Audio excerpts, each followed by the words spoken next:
longer are we going to be without food? Well, if we hadn't made such a fuss about having waitress service, we could have queued up, got it and eaten it by now. When you're on your feet all day, the least you can expect is to sit down and rest at lunchtime and have your food served to you like civilized people. My stomach is bubbling like an atomic power station. Well, from where I'm sitting, there's a lot of fallout. We've only got half an hour left to have our dinner. Lunch.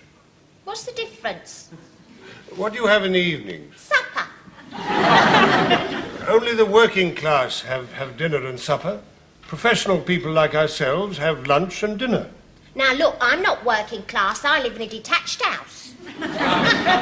Captain Peacock, I live in a flat, but that doesn't go to say that I don't lead a very refined life. And in my little nest, we have supper. Well, Captain Peacock wears a dinner jacket, you know. Lady Peacock sails down the stairs in her tiara. Fancy a sherry before we have the baked beans on toast, he said. No, I think I'll wait and have mine with the cocoa. Don't be facetious, Mr. Lucas. Right, I've had a word with that canteen manageress. I put on my best smile. I said, is there any chance of my spaghetti arriving during the reign of the current monarch? We're right here, full. I hope she didn't use bad language. She didn't use any language at all. She just gave me a right here, full. Oh, it's intolerable. It's only half an hour before we have to go back. You know, the whole country's falling apart. When I was a boy, you looked at an atlas. There was red everywhere. That was the British Empire. Well, it's still red everywhere, only now it means we owe money there. I mean, look at these. Plastic. When I first came here, we had tablecloths and real EPNS. I mean, look at that. Yeah, that's modern science for you. These scientists are making terrible mistakes. I read somewhere where they've developed a very large clover for animals to eat. Now they find out that they're so big the bees can't pollinate them because the noses aren't long enough. What are they going to do? They're going to breed bees with longer noses. I didn't know they did it with their noses. You want to watch Richard Attenborough? Does he do it with his nose? No, he's the one that runs about in shorts, telling you how the world began. Apparently it all started as thick soup with little orgasms crawling round. Organisms. Oh, well, little creepy things crawling in it. In that case, when I was in the kitchen just now, it's all starting all over again. You know, it's amazing to think that out of all that soup came all the flowers and plants and animals, and after millions of years, a sort of man developed. Yeah, and all of them are different types. Yes, indeed. Some of them live in detached houses and some of them in semi-detached.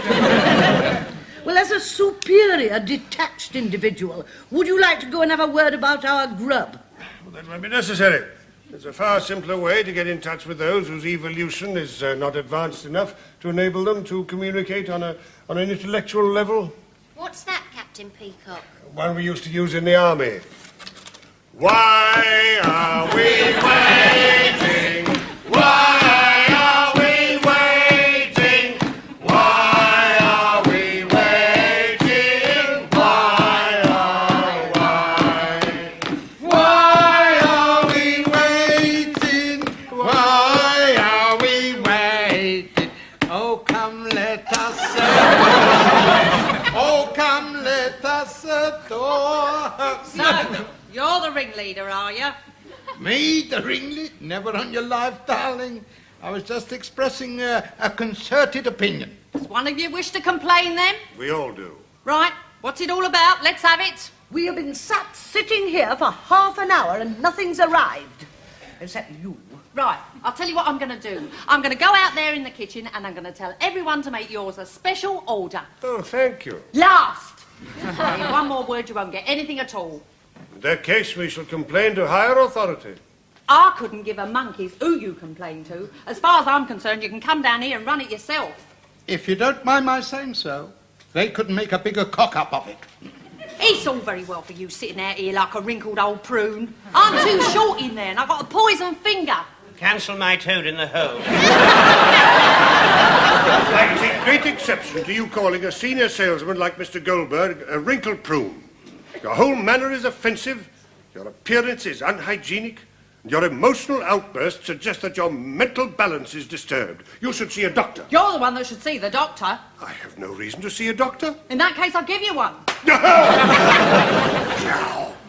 if I'd had my dinner there, I'd have thrown it in her face. Lunch. He was so angry he forgot he was detached.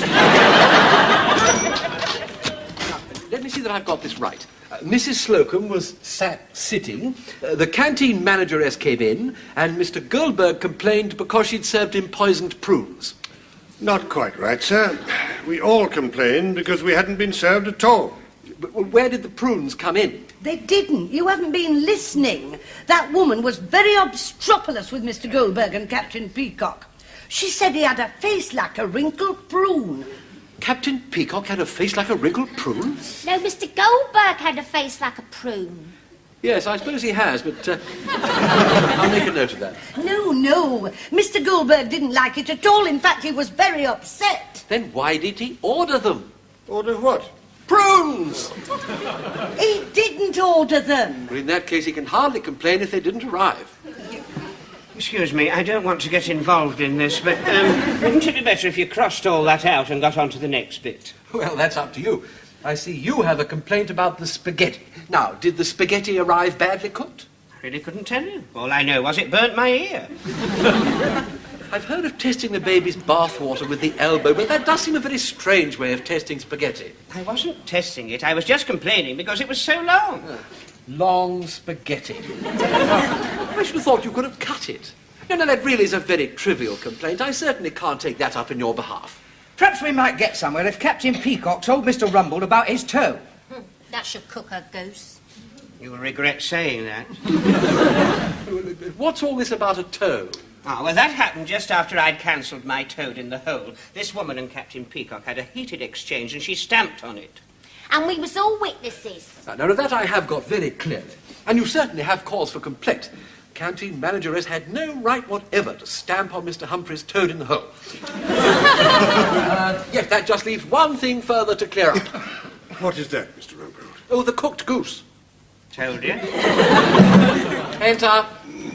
Excuse me, Mr. Rumbold, I don't normally interrupt a meeting like this, but there is an emergency.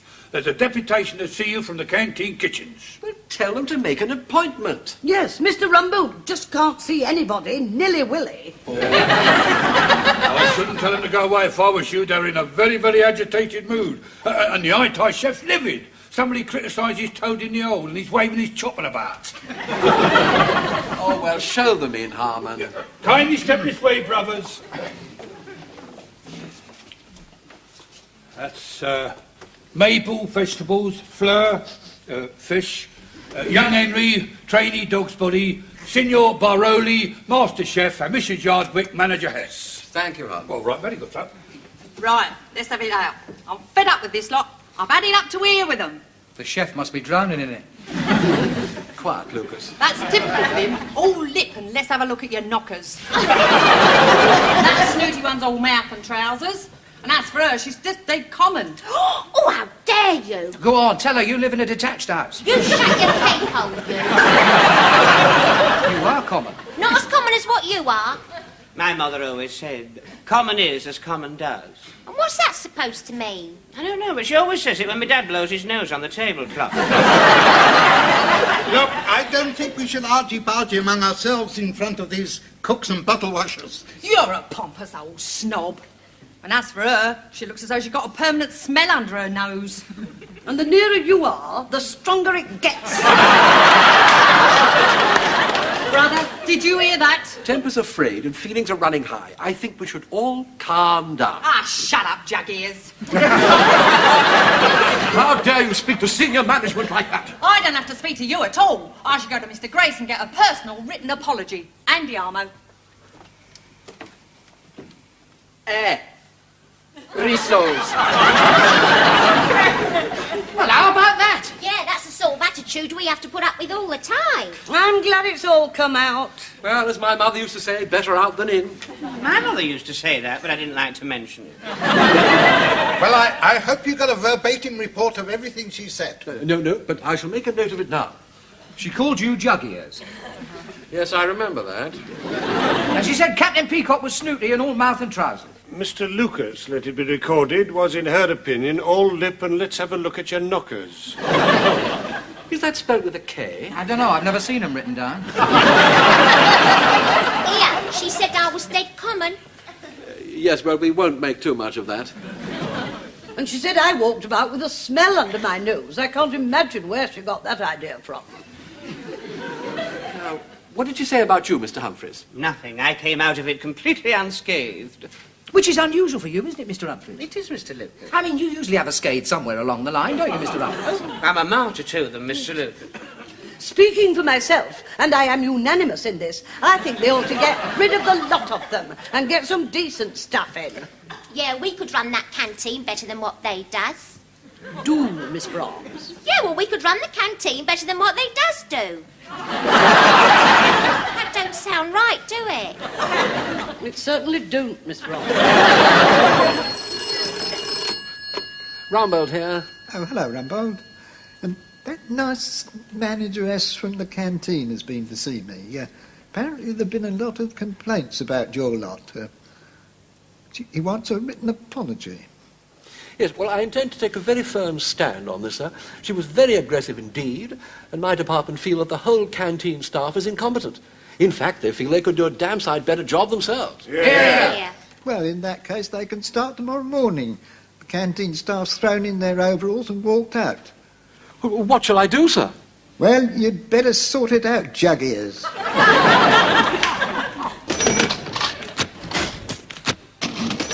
course, Miss Brahms, if you hadn't opened your mouth, we'd all be on our way home by now.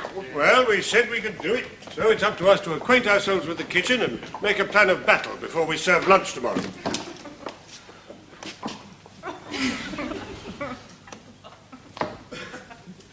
Oh!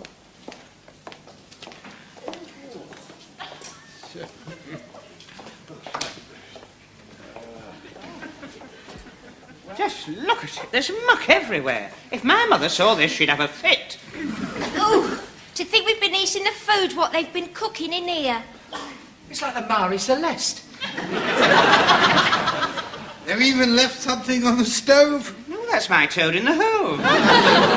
Well, let's not be daunted by the prospect. As the chief instructor on my Royal Army Service Corps catering course used to say, cooking requires very little intelligence, otherwise women wouldn't be able to do it. Well, if that's the way it's going to be, I'm going. Come on, Miss Brahms. Present company accepted, of course. We've all heard about your culinary expertise, and naturally I shall expect you to be my chief assistant. Oh, you've elected yourself boss, then. Somebody has to get things organised, Mrs. Slocum. Now then, which of us can claim some cooking experience? Lucas. Well, I boil a nifty tin of baked beans. I see. Lucas, preparation, serving, and washing up. Miss Brahms. Oh, she's had a lot of experience in the kitchen, only very little of it to do with cooking. Let us be serious, Mr. Lucas. Well, actually, my mum does most of it. Well, what happens when you're on your own? Oh, well, I get a bit of garlic sausage and I fry it up with some onions and bubble and squeak. No wonder you're on your own. I can do azuki masaki. What's that? Oh, it's sort of eggy meaty thing on a stick. Where did you learn to do that? Well, I had this Greek boyfriend and he fancied a local dish. I said she had a lot of experience in the kitchen. You've got a one-track mind, you have a dirt track. I once made some toffee. We had to throw away the tin. It cost £37. It must have been a very expensive tin. Yeah, my teeth were in it. You know, I've helped my mother in the kitchen ever since I was tall enough to see over the edge of the table. When she was making bread, she used to give me bits of dough to play with, you know, and I used to make bread men and put currants in for eyes and buttons. One day I put a bit of candied peel where I shouldn't have done, and I couldn't go in the kitchen for a fortnight. Sir Humphreys, we don't often have bread men on the menu. Is there anything else you can do? Well, let me try and give you one of my typical menus. Oysters Rockefeller, quails in aspic, deviled lobster with mange tout, followed by baked Alaska and marron glacé. Of course, if we've got visitors coming, I do something special. This is a canteen, Mr. Humphreys, not a trade union dinner. Now, what about you, Mrs. Slocum? Well, I just do simple cooking to my own taste, but you'll never see a dirty plate in my kitchen. And if there are any leftovers, my pussy gobbles them up in a flight. Well, I vote that Mrs. Slocum is the chef. Yeah.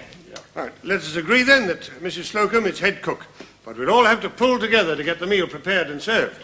Right, before we muck in, we better muck out. Come on, let's get this washing up done. I'll wash, you wipe. Can I have that other rubber glove? What do you mean? Well, I've got to put my hands in water. I don't want wash-day red hands. Well, what about me? I've got to handle the wet plates. But, Captain Peacock, could we have a ruling on this, please? Yes, well, Mr. Humphreys will dip with his right hand, on which will be the right glove. He will use the dish mop with his left hand, which will not go in the water. He will then pass the plate to Mrs. Slocum, who will receive it with her left gloved hand. She will wipe it with the tea cloth in her right hand and pass it to Mr. Goldberg, who will stack it with both hands. Where would we be without you, Captain Peacock? Well, now, while we're working, can you discuss possible menus? Who's got an idea for a starter? Well, why don't we have grapefruit like we usually do? Yeah, and if we open the tins now and leave them lying around all night, we can have flies on them like we usually do. Well, I think that since we've complained, we ought to do something quite different. Yes, how about soup? Oh, my mother makes marvellous soup. She uses all the leftovers. She empties the fridge into a big pot, then puts it in the oven on regulo 3. The morning after, she drains it and sieves it and strains it and whatnot, you see. Do you know, the other day she found a death aid in it. Does it still work? No, but the soup did. I don't think soup is very inventive. Well, why don't we take all the bits and pieces we would have put in the soup, put it in the mincer and call it pâté? Why didn't you suggest that a bit earlier? I mean, all the bits and pieces have gone in the pig bin. Not all of them. That lot's just gone on the floor. Do be careful, Miss Brahms. I'm not insured for tripping over gristle. Mr. Humphreys, lend us your glove. I'm not touching this with me bare hands. Stop the production line. I'll do it myself.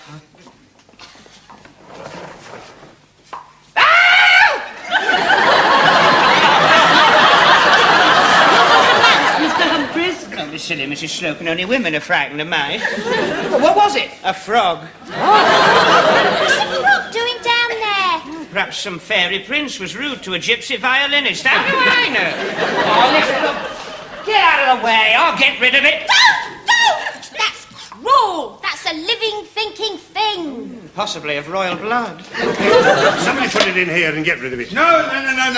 No need to use that. I'm used to handling frogs. I was always rescuing them from the goldfish pond. Hey, wait. Hey. Shh. Hello. Hey. Hello. Don't be frightened. Reep, reep. Reep, reep. Reep, reep. Blimey, they're having a chat. Reep, reep. Reep, reep. Rope, rope. He must have said the wrong thing. It's just jumped through that hole in the skirting board. Here, bung it up with this dishcloth, then it can't get out again. Don't do that. It'll starve to death. Well, we can unbung it before we go home. What I want to know is, how did he get up here in the first place? It probably came up with the watercress as a tadpole. Well, as we haven't had much success with the first course, can we attempt to decide on the main dishes? Captain Peacock, you sure you're not overtaxing yourself, licking your pencil? Let's get on with your work, Mr. Lucas. They used to make a very good steak pie. Maybe the recipe's still here somewhere. Oh, it's no good producing the same dishes that we've been complaining about. We've got to come up with something quite different. Something, well, French, for instance. Well, if you'd let me have my way with that broom, we could have had frog's legs, couldn't we? It's all very well talking about what we're going to give them. We don't even know what's in the larder yet. Well, that point had just crossed my mind, Mrs. Slocum. Yeah, just after Mrs. Slocum said it. Right, there's one whole pig, one whole sheep, and one hole in the wall with a frog looking through it.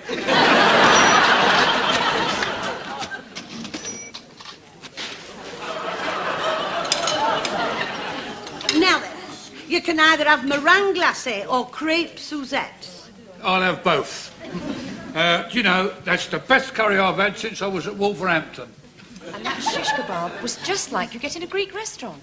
Can I have the recipe? Well, it's just a question of knowing how to do it. Coffee to follow, Mr. Harmon? If I may, Mrs. Slocum. It's the best food we've ever had at Grace Brothers. I agree. Well done. The best curry I've had since I was in Wolverhampton. Thank you.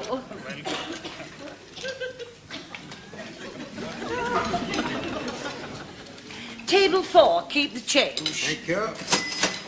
3 shishes and 2 tandoori.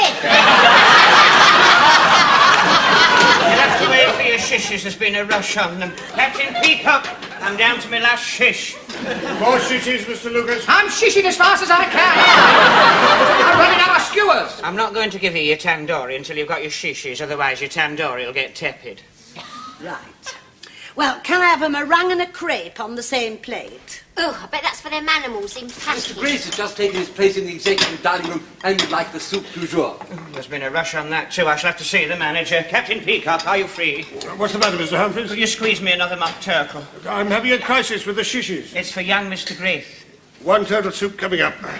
Please drop everything else, Mrs. Slocum, and take the soup through to the executive dining room. Yes, Mr. Rumble. Oh, and congratulations to you all. Everyone's most impressed. What's he having after the soup? We'll both have the shish kebab. Ah, that's if Mr. Lucas found some more skewers. Otherwise, you'll have to have it in a lump. Mr. Lucas, have you found any more meat skewers? I'm just converting your coat hanger.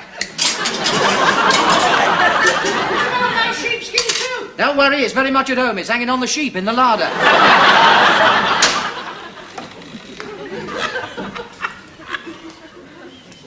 By the time the doctor came, I was covered in bandages from head to toe with only one eye showing. Oh, dear. Whatever did the doctor say? He said, I don't like the look of that eye. Now, here's your soup, Mr. Grace. Real turtle. Oh, well, good. I like something with a bit of body in it.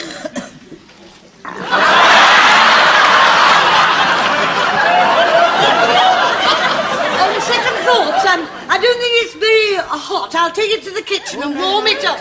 No, I don't like it too hot. It takes it out of me if I have to blow on it.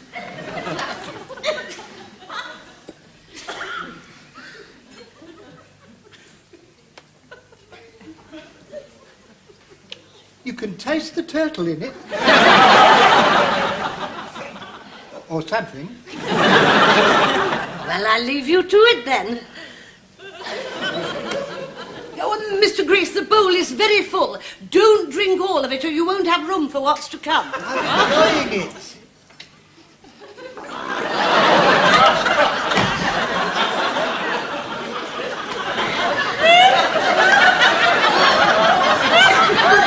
What did he say he was going to have after the soup? Either a stomach pump or an ambulance. There's your crepe and your meringue. And there's your shishes. They've all shriveled. You were too long.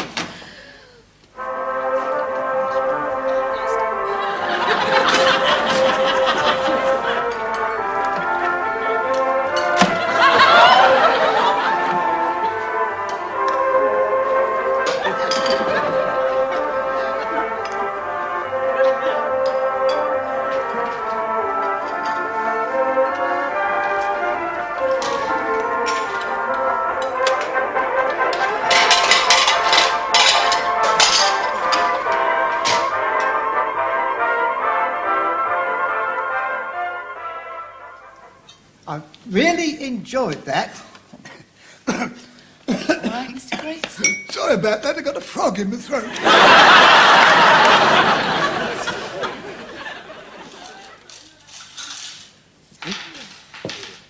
Well, I'm still glowing from the compliments. They said it was the best lunch they've ever had.